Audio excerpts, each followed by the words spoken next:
Hi, my name is Mira Barakat. I'm the head of technology R&D at ATLANT 3D.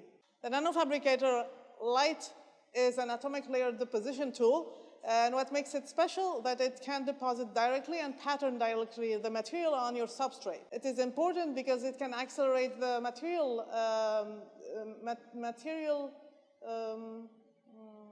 development. It's the simplification of the device fabrication process, which means that you don't have to go through the multi-steps that are usually required for device fabrication.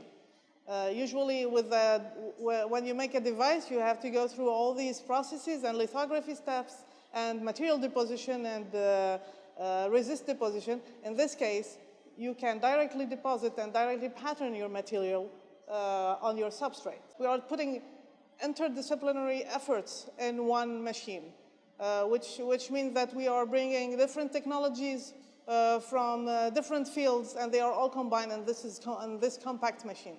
The best factor is that